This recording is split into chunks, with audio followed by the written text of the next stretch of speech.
Well, it's my privilege to introduce our speaker today again. And today we have Phil Pekelny, who is the Vice President and Chief Marketing Officer of the Columbus Dispatch printing company. But today he's going to speak to us in his role as Chairman of the Board of the Columbus Zoo. You may remember earlier this year that the zoo had a levy on the ballot, and it did not pass. Phil will share with us today a little behind the scenes of what goes on as you think about having a levy and then campaigning to get the levy passed and then the subsequent aftermath when it does or doesn't. It's a pretty fascinating story. Now for some things that you may not know about Phil. He has appeared on Broadway as a conductor of the orchestra in the pit for Phantom of the Opera about a year ago. He got to sit in the pit during the show, meet the Phantom in his locker room during intermission. Some of you call that halftime. It's intermission in Broadway. And then he got to conduct the orchestra when the show was over. As people are leaving, they call that the walk-off music. He also was the Rose Bowl guest of the Rose Bowl Grand Marshal Jane Goodall a couple years ago and got to sit with her at her table the year that John Cooper was inducted into the Hall of Fame. Kind of a cool event. He has been privileged to cross paths with Muhammad Ali on 3 different occasions. One, when he was a cab driver in Chicago during the summer. One, when he was the promoter for a speaking engagement he did at Northwestern University, which is his alma mater. And once when he was having his bus worked on at Custom Coach here in Columbus. God, I'd love to hear about those 3 stories.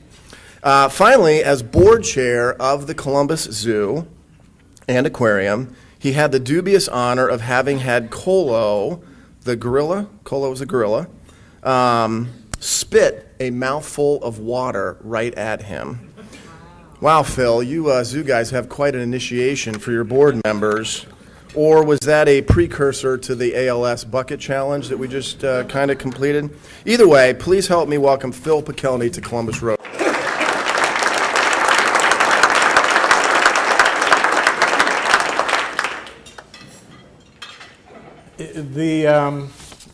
The spitting by Colo, just to kind of explain what happened. We had the Jane Goodall people were here in Columbus at the Columbus Zoo, and they let us go behind the scenes and get to see Colo, who I believe this year turns 52 or 53 on December 22nd. She was really a precursor to the fame that came to the Columbus Zoo because she was the first gorilla born in captivity here at the Columbus Zoo. Normally, a gorilla would last to about age 40, and she has exceeded that in an amazing way and has been a great ambassador for the zoo. But it was funny, as we were standing and looking at Colo, and you can imagine that she's really just one of those icons of the Columbus Zoo. I'm kind of staring at her, totally in awe. She's kind of staring back at me. And all of a sudden, I realized she went off to the left and we couldn't see her. And she comes back about 30 seconds later, and I'm just kind of, again, looking in awe. And the next thing I know, she had gotten a drink of water, kept it in her mouth, and did one of these, and hit me right in the shoulder, which, again, I had to believe was an initiation of sorts. I've got 2 months left as zoo board chair. I fully expect at the last board meeting, Jack Hanna will do somewhat the same thing. But let me, as we talk about the levy, let me give you a few disclaimers. Obviously, the board of the Columbus Zoo and Aquarium will need to vote on any kind of future actions that we do. I'm more than happy to chat about what is likely, but again, it will fall to the board itself to actually make the decision as to what we do moving forward. As I mentioned, I'm in my last 2 months as zoo board chair. It's a 2-year term. I will move to become the past chair, so still be part of the chairman advisory committee. And most of the opinions, if not all of the opinions that you'll hear today, are my own. as really opposed to, excuse me, the official word of the zoo, because again, the official word of the zoo is, thank you, is certainly that of the board itself. Let me begin by first telling you that the Columbus Zoo and Aquarium has never been healthier than it is right now. How many of you have been to Heart of Africa? Yeah, 43-acre new facility that is there. It has been an incredible success. The zoo, because of Heart of Africa having opened in May, has hit a new attendance record of all time. We hit 2 million people coming specifically to the zoo earlier this year than we ever had. Revenues to the Columbus Zoo are almost $3 million ahead of what we had thought. We had the biggest June, the biggest August in the record of the Columbus Zoo. And last Saturday alone, where we had Boo at the Zoo, we had an all-time record 31,500 people attending the zoo just in one day. I remember... I remember when a great day at the zoo was 20,000 people, and nowadays it's almost an average day at the zoo is 20,000 people. In fact, on Sunday, this past Sunday, beautiful weather, we did have 21,700 people. At the same time, Zambezi Bay right next door broke its all-time attendance record. By the way, none of this has anything to do with my being board chair. It does have everything to do with Tom Stoff, who is the CEO and president of the Columbus Zoo and Aquarium, who has done a tremendous job, and I suspect will do a tremendous job for the decades to come. But Zambezi Bay had 416,000 attendees this year, which is larger than the year that it opened in 2008. I heard that you folks are going to be at Wild Lights. Wild Lights opens November 17th, goes through January 4th. If you're at all able to attend, 3 million lights light up the evening at the Columbus Zoo and Aquarium. And then finally, we've had a slew of new babies born at the zoo. A colobus monkey, a mandrill, a dama gazelle, an okapi, a bonobo, and I am told, so you're hearing it here first, that the polar bears may be pregnant. Now, having said that, we thought they were pregnant last year, and it turned out that they weren't, because interestingly enough, there is no test that you can give a polar bear to find out if they are or aren't pregnant, but they're showing all of the signs of a bear that would be pregnant, so we keep our fingers crossed that we'll have baby polar bears in 2015. So let me go on to the levy. It is obvious as I stand here that last May was not one of the highlights of the Columbus Zoo and Aquarium. In fact, we had a resounding loss in terms of the vote for the levy. Luckily, we decided to go a year early, and it gives us an opportunity to come back in 2015. The county levy that the Columbus Zoo and Aquarium has expires at the end of 2015. So for the year ahead, we continue to be funded exactly as we were. Let me explain to you, though, what we were trying to do with the levy. We got state law changed to be able to do a continual levy. The purpose of it is our Columbus Zoo and Aquarium every 10 years has to campaign for a levy, and we can only plan in terms of what we're going to build, what we're going to maintain, what we're going to repair 10 years at a time. There are very few businesses, probably none in this room, who could put together any kind of a program of growth if every 10 years you were up for renewal and really didn't know if your funding was going to be similar to what it was in previous years. We also were trying to extend the reach of the zoo to citizens in Columbus, Ohio that really don't have a whole lot of day-to-day interactivity with the zoo. And, at the end of the day, one of the reasons that I personally believe we ended up losing the levy was we went in a primary year where we knew that the vote would be low, but we were targeting those people who we knew were supporters of the zoo, loved the zoo, might vote for a levy for the zoo. What we didn't anticipate, we thought about 100,000 Franklin County residents would come out and vote, and that would be similar to what we had seen in the last non-presidential election in Franklin County. Instead, what we ended up getting was the lowest voter turnout, I believe, on record for Franklin County. What that meant was you had all of the people who were going to the polls to vote against any tax increase, didn't matter if it was a zoo or anything else. And then we attracted very, very, very few other people to the polls to be able to vote in favor of the levy. Looking back at it, was what the board did a bit of an overreach? It might have been, and I think it's a fair criticism. Certainly, we listened to the voters of Franklin County.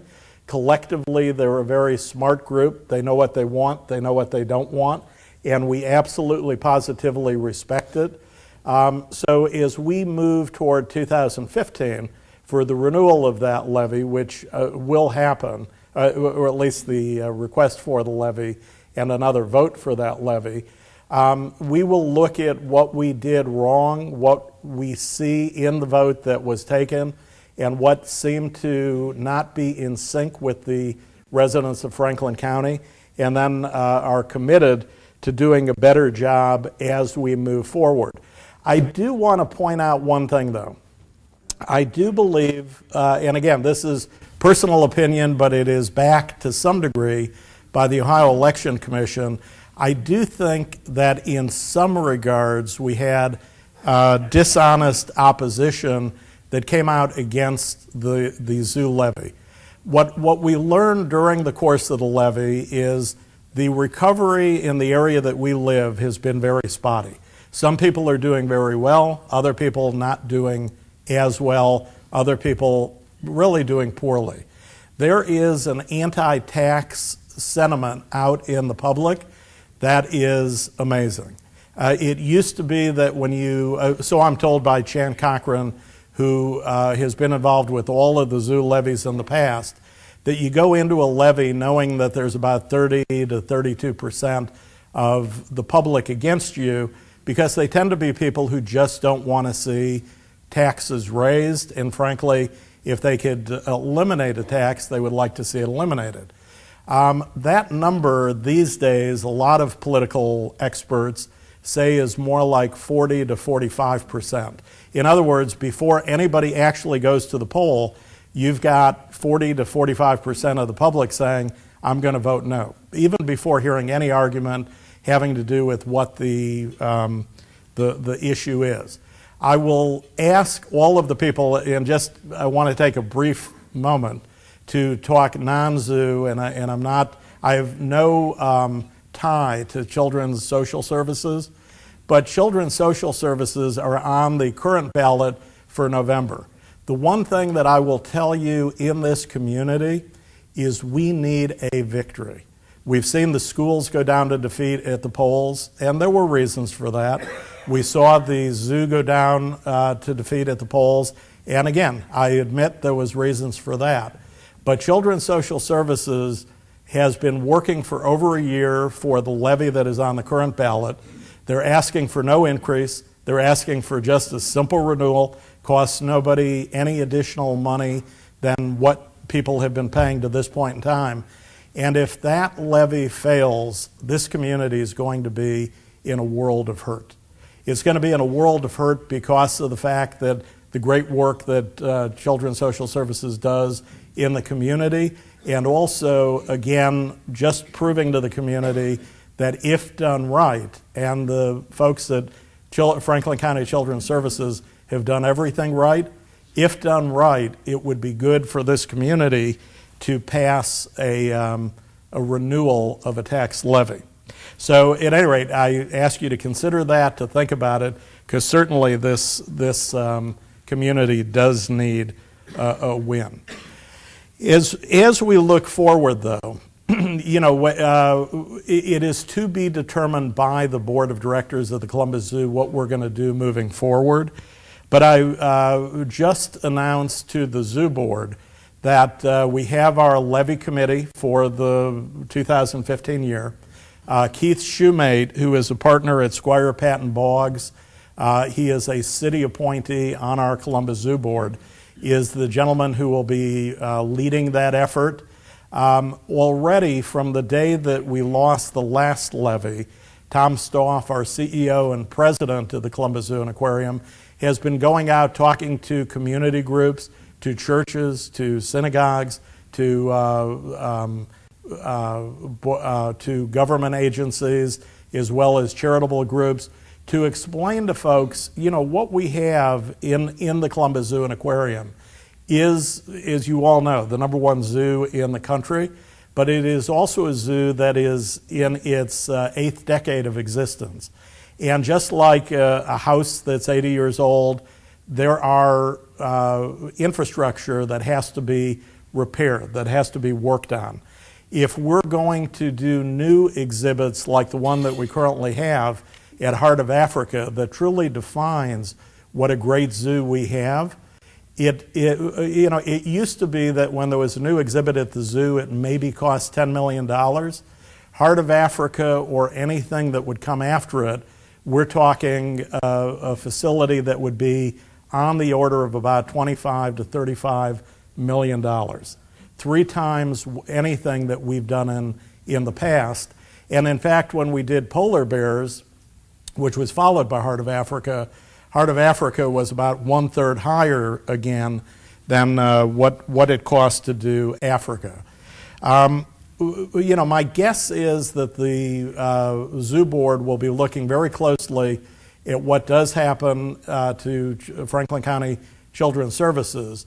And if that levy does indeed pass, my guess is the zoo will look very seriously at a renewal of its own levy, avoiding any kind of an overreach, certainly going out to community groups and telling a far better story than we did the last time that we went to the public for a levy. Another issue that is out there that we will be dealing with and need to deal with is the issue of Delaware County. When the Columbus Zoo was moved up to its current location, it was moved there, as you would all pretty much imagine, because nothing else existed there. Back in the day, and this is just an oddity of the Columbus Zoo and Aquarium, the Columbus Zoo and Aquarium used to be a part of sewers and drains in the city of Columbus. It had nothing to do with Parks and Rec.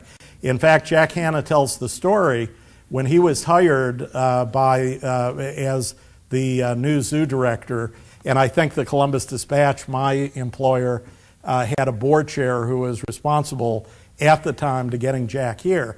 But Jack flies into Columbus, he gets in a cab, he says, "Take me to the Columbus Zoo." And the cab driver says, "We don't have no zoo here. Somebody's pulling your leg." And he goes, "I hope not, because I was just hired to be the new zoo director." And the cab driver was adamant that there was no Columbus Zoo to be found. And indeed, again, because it was under sewers and drains, it was up by the O'Shaughnessy Dam, that's where they happen to have land. The evolution of the zoo and obviously the spectacular growth of Delaware have sort of coincided. Both have had explosive growth, but it gives us a very weird situation of the Columbus Zoo and Aquarium being on Columbus City land. It is part of Columbus, just like where we all are sitting and standing right now. However, it happens to be surrounded by Delaware County. And there is a misconception that somehow Delaware gets a free ride. They don't get a free ride because all of the fire services, ambulance services, police services have to be supplied by Delaware County or by the township, Liberty Township, up by the zoo. In Franklin County, those expenses aren't involved. Now, Franklin County residents do pay or are gracious enough to give the zoo a levy. But what you will also find out come next year is while the admission prices will go up for the Columbus Zoo, because they have to, there will be no change in what Franklin County residents 7 days a week pay for the Columbus Zoo. Those of folks who do live up in Delaware County will not be sort of exempt from that increase. By the same token, though, the zoo needs to get with the officials in Delaware County, get with our officials in Franklin County, and figure out, because it's very difficult for citizens to understand why their Columbus Zoo is up in Delaware County. You can explain all of the minutiae that you want as to why that's the case, but the simple fact of the matter is, especially during an election, nobody's listening to what you have to say. They're voting on 10-second sound bites and the emotion of, do we have a tax levy, do we not? With that, if there are any questions that I can answer regarding the levy, either future, past, whatever, more than happy to do it. Yes? Why don't you have 3 levies? And wouldn't the citizens of Delaware be as anxious to support the zoo as we are in Franklin County? And whatever county the Wilds is in should be equally interested. Yeah, and that is a very, very good, fair point for anybody to make. But what the reality and the fear would be that if you have, and let's just deal with Franklin County and Delaware County, if those 2 counties each had their own levy, it is very easy for the voters in one to say, I'll let the other guys do it, and the voters in the other county say, I'll let those guys take care of it. And what ends up happening is then you have 2 levies on a ballot, neither one of which pass. There's a number of us who believe that doing some kind of a joint, some kind of a joint program where both residents in both area together are voting on something is probably the better way to do that. But it will be, and there will be a group that we'll have at the zoo that will be looking at this and studying this because we are way overdue to take a look at it. In fact, Chan Cochran tells me Delaware has been an issue from day one when the levy first went on the Franklin County ballot, but it just never rose to the occasion that the latest election brought it to. So it is something we will look at, something we will deal with. I doubt it will be decided within the next year of exactly how to tackle that issue, but I will guarantee you that it will within the coming 3 to 5 years, so that if Franklin County is kind enough to vote renew the levy for the zoo, we will get this solved by the time a next levy renewal comes around. Are there plans for a large-scale development proposal following the Africa proposal? Yeah, it's funny. Africa is only 1/3 of the land that we have for Africa. Only 1/3 has been developed. So we've got 2/3 yet to go. North America, which is the oldest part of the Columbus Zoo and Aquarium, is in bad need of refreshing and redesign. So that would be a major sort of piece of work. Tom Stoff is in the final stages, which is something we should have done prior to the last levy. But Tom Stoff is in the final stages of putting together the strategic plan. But again, our difficulty becomes if we get a levy passed in 2015, we will have revenue for the next 10 years.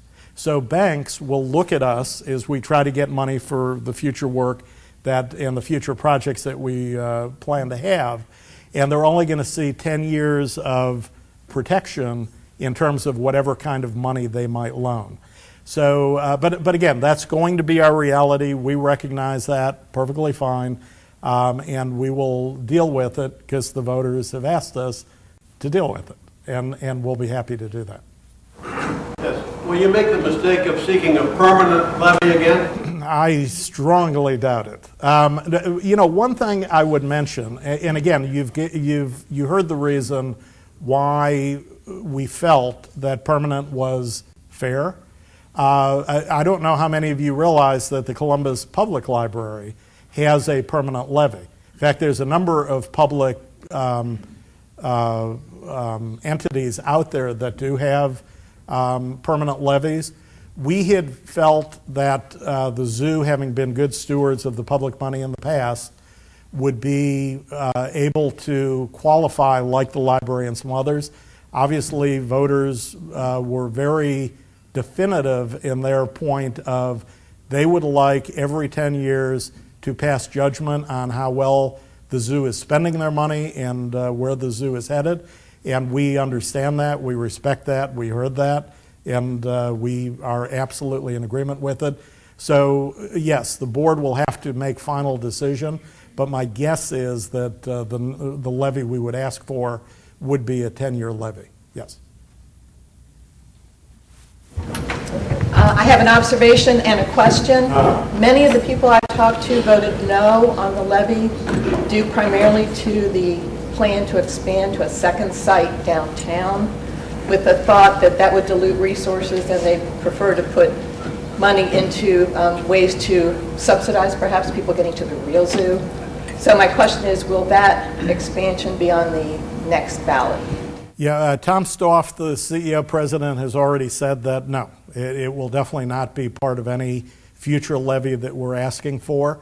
We may indeed, if we have an opportunity unrelated to the levy, try to reach out to more people in Franklin County, specifically Center City, Grove City, Pickerington, where we don't get a lot of visits to the zoo because the zoo is tucked away in that northwest corner. But having said that, for sure, any levy that we come back with will not include anything other than the Powell campus up north. Yes, for sure. Was there a question? Same question I had. Oh, okay. What's your prime source of income? You've got to have income coming in, admissions, the city. Where else do you get money besides the levy? Indeed, we have put together a much more professional fundraising team. So the Columbus Zoo now has about $15 million in a foundation fund.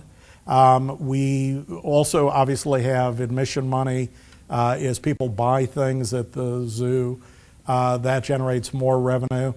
The levy in Franklin County only makes up 18% of the operational expenses of the Columbus Zoo. The rest of the levy dollars have really, in the past and in the future, go to infrastructure capital needs to be able to take the infrastructure and repair it where it needs to be repaired, or to build new exhibits moving forward. But yes, there are other dollars that come to the zoo. We as a zoo are in the very, very, very, very, and I will say very 18 more times, beginning stages of taking a look at, could this zoo live without a levy? It is very, it's sort of like an alcoholic. I mean, if the drink is always there, you're always going to partake.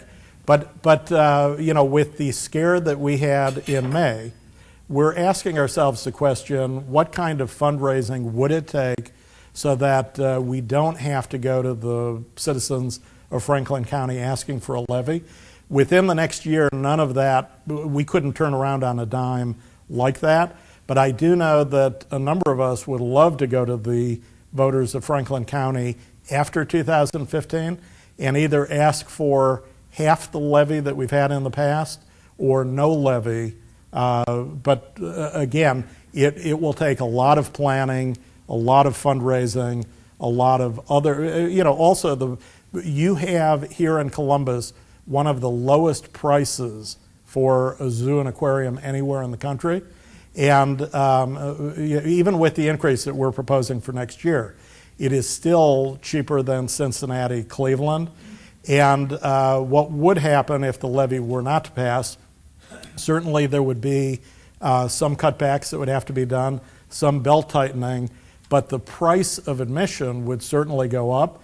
I'm headed on Wednesday to Disney World, and our zoo truly stacks up well against Animal Kingdom in terms of what we have in Columbus, Ohio, in Heart of Africa, far more intimate look at giraffes and wildebeest and all of the animals that are there. We charge under $20, I think under $15 for admission.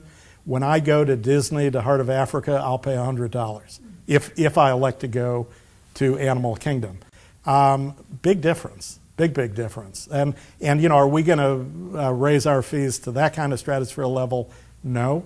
But again, that's what happens with a different look at funding. Yes, sir. How successful are your private fundraising? Much more so than ever before. We probably about 3 years ago, we didn't, say 5 years ago, we didn't have a single fundraiser or sponsor paying over $1 million. Now we're led by Nationwide Insurance that has a multi-million-dollar sponsorship, my own company, a number of others, AEP. So, and with the notoriety that our zoo has, with Heart of Africa having built the way it was built, I do believe there are a number of national companies that would like to be aligned with the Columbus Zoo and with the conservation that we do at the Columbus Zoo. So I think our fundraising will exponentially get better as we go 2, 4, 6 years into the future. Oh, well, go ahead. You're the president, so I have to go to him first.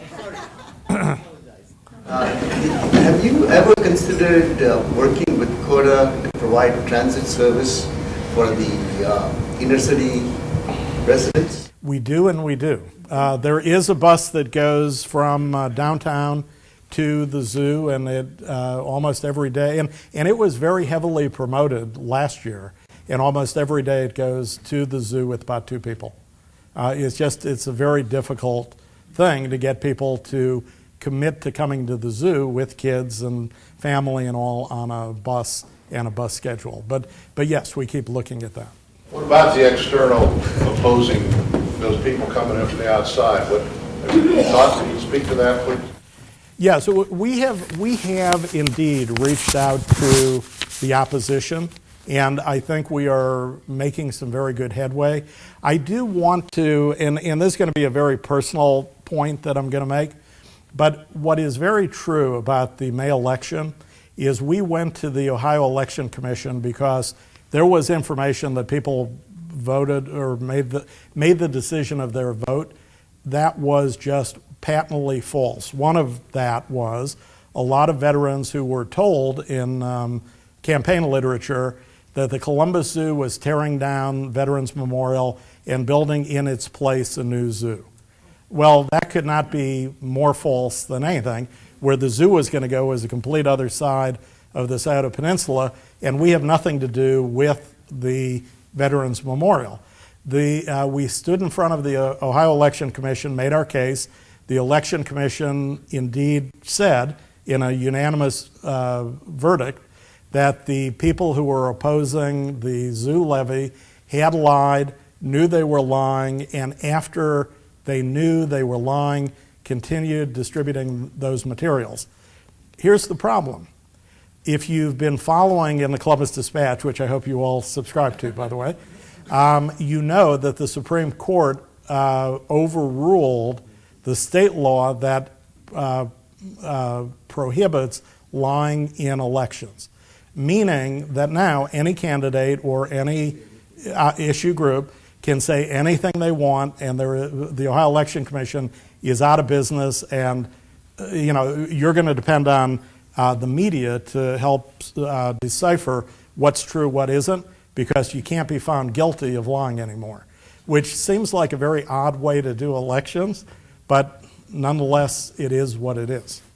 Just to make a little plug for you, at Christmas time, the memberships for the zoos just make great and very affordable gifts for, I know that my niece and nephew put me on their family membership, and it didn't cost them hardly anything, and we got a whole summer's worth of pleasure out of that. So I would plug as Christmas is coming, I would plug. You're becoming president here, right? But I agree with you. For the past 4 years, I've given people on my staff gifts that I bought from the Columbus Zoo because they are very reasonably priced, and people love the Columbus Zoo. But so. the membership is Yeah. what is really... Yeah, but thank you, I appreciate it. Last question? You mentioned that the levy accounted for 17-18% of the total budget. What is the dollar value of the levy? The levy funds that currently come to the zoo, and if we renewed it, that would be coming to the zoo, would be $18 million a year. And it's a 10-year levy, so over the course of the 10 years, it is, I just want to emphasize this, because we will be coming back to the public and we will be talking to you again. It is the smallest amount of money coming from the total property tax bill that you have comes to the Columbus Zoo. There is no part of property taxes that Franklin County residents pay that is any less than the $18 million that goes each year to the zoo. And that money returns in terms of economic value, in terms of employment, in terms of tourism, travel, far more than the money that Franklin County residents give to the zoo. But, last May, you would not have believed what I just said, because that wasn't the debate. The debate was on a whole bunch of other very weird issues. So, but thank you. I appreciate the time. I will tell you, I hope, this has been educational. I hope this has been informative. Next time, I implore you to have Tom Stoff be your speaker, because he comes with slides and animals, and he's a lot more fun than a zoo board chair. So thank you.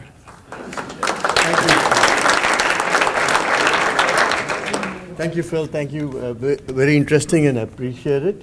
And my grandchildren and me, thank you for the wonderful zoo. And here is a gift from Argo and Laney for coming and speaking for us. Well, thank you. Thank you very much. Join us next week for Dr. Dan Ross, who will speak about high school athletics.